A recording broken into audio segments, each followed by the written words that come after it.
The Dying Light winter event is back, and so am I after a rather long break. This new update brings not only new enemies, weapons, throwables and consumables, but also a completely unique weapon rarity. First and foremost, many DLCs for Dying Light 2 are heavily discounted, or in the case of the Hakon bundle, are given completely for free. This means that with the 500 free Dying Light points you have from the start, you can buy any DLC, which is really nice. I personally brought the Fire Devil bundle because it looks cool and gives you a lot of different items. Now let's talk about the new winter event. Just like last Christmas, you can find Baka at the bazaar in his little shop, and just like last Halloween, he will give you small bounties that refresh every hour and huge bounties that refresh every single week. For each bounty you complete, you will get a certain amount of XP that will depend on the difficulty of said bounty. This will help you increase your reputation level with Baka and get access to special weapons and throwables from his shop. But that's not all, as every single time you level up, you also receive a letter to Santa, and you can use these letters in order to call for a special airdrop that will contain unique loot. But before we discuss it in greater detail, I think it will be better to talk about the new enemies added with this update. When walking around Villedor, you will quickly notice these green Christmas variants of regular biters. These are the new naughty zombies. Once you defeat them, you can not only get candies and Christmas tree decorations, but also this so-called winter boon, which is a special buff different for every naughty zombie type you defeat. First of all, we have the naughty biters. They act just like regular biters and are quite common. Their winter boon gives the player a small speed buff that can stack up to 10 times. But in order to achieve such high speeds, you will have to kill enough biters before the buff wears off. The second type of naughty zombies are the virals. As you already noticed, they are much smaller than regular virals, which makes them harder to hit. Actually, their small size can lead to situations where they body block you without you seeing them because of how small they are. But the reward for defeating them is very nice, as they give you a short healing effect that can stack up to 3 times.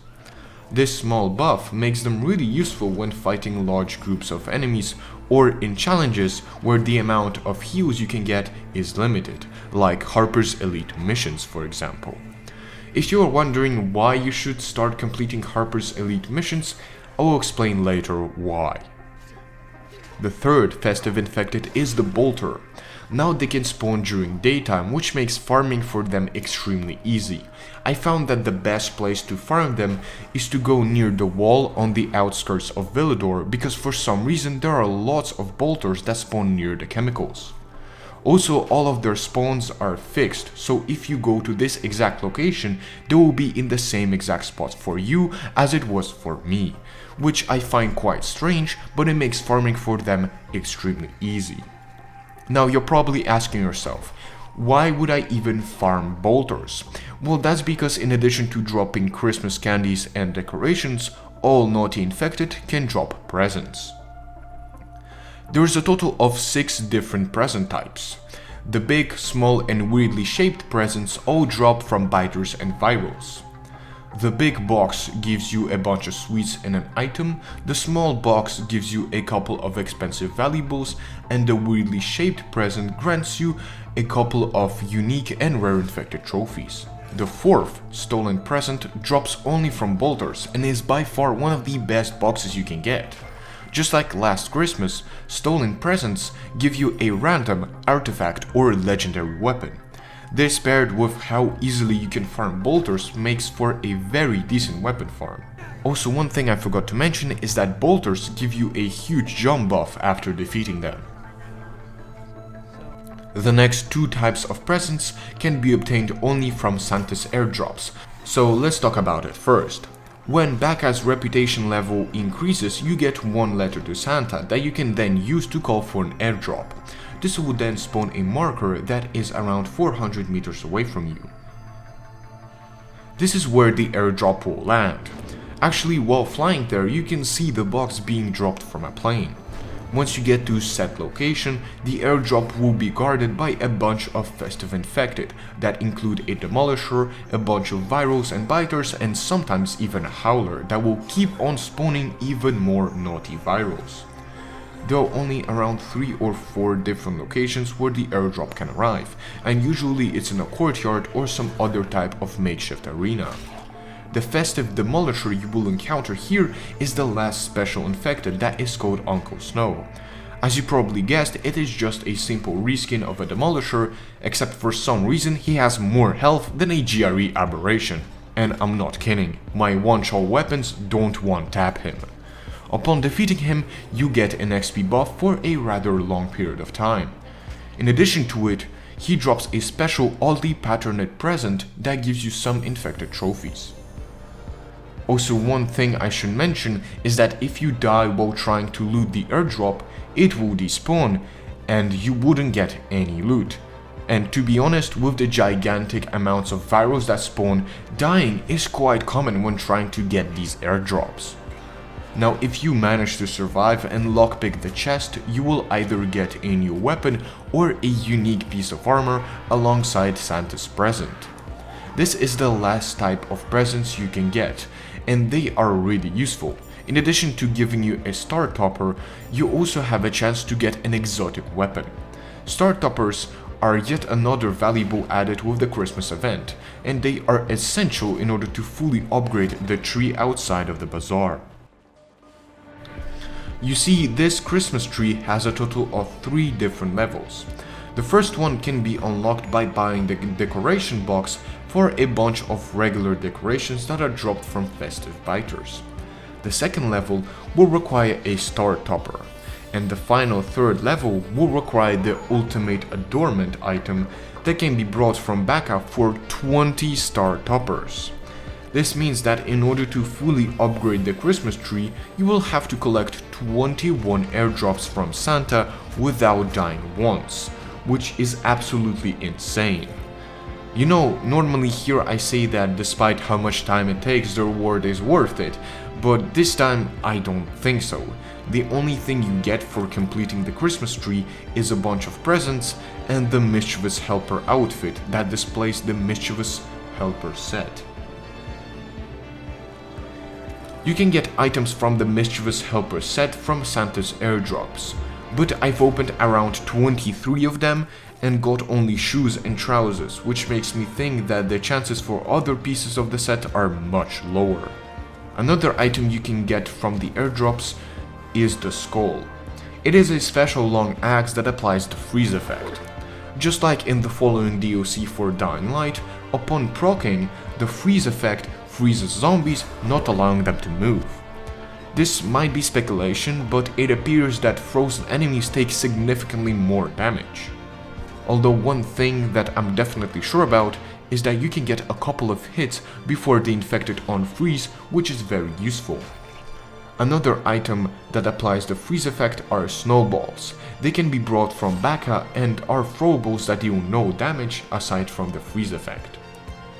The Christmas event also added a completely unique bow that shoots special freeze arrows. They don't do much damage, but they can easily immobilize the target, allowing you to get some extra hits in before they continue attacking you. These are all the new items added with the Christmas event, but the new update also brought a lot of other interesting features, which include an entirely new weapon rarity called Nocturnal Weapons. These are special nighttime related weapons that deal increased damage to certain special infected, but in exchange, every time you take damage, 8% of your immunity is lost, which can very easily put you on edge. Because of this, Nocturnal Weapons are pretty bad. They force you to chuck immunity boosters like candy, but the buffs aren't all that noticeable. I mean, just look at the damage I do to this goon. This is a weapon that has a 48% damage increase and is of exotic quality.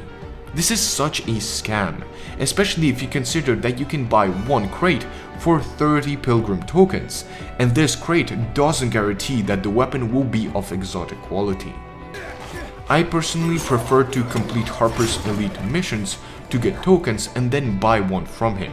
But even with this method, the only actually useful feature of Nocturnal Weapons is that they look like they came from Cyberpunk and glow at night. That's it, they just have a cool skin. Another new weapon type that was added are Polearms. You can buy one very easily from the Chapter 2 agent. And I have to be honest with you, this is now one of my favorite weapons in the entire game. Despite technically being a two-handed weapon, it feels completely different from a regular 2H weapon. It has the damage of a heavy weapon, but it attacks as quickly and as swiftly as a one-handed weapon, which I really like. I also find the charge attack of this weapon very useful, as it acts like a spear thrust that can hit multiple targets, and just like any other weapons, it has unique finishers. Speaking of which, finishers were also reworked. Now it's much easier to break the enemy's stance and thus initiate a glory kill. In addition to making finishers more accessible, now they are more randomized.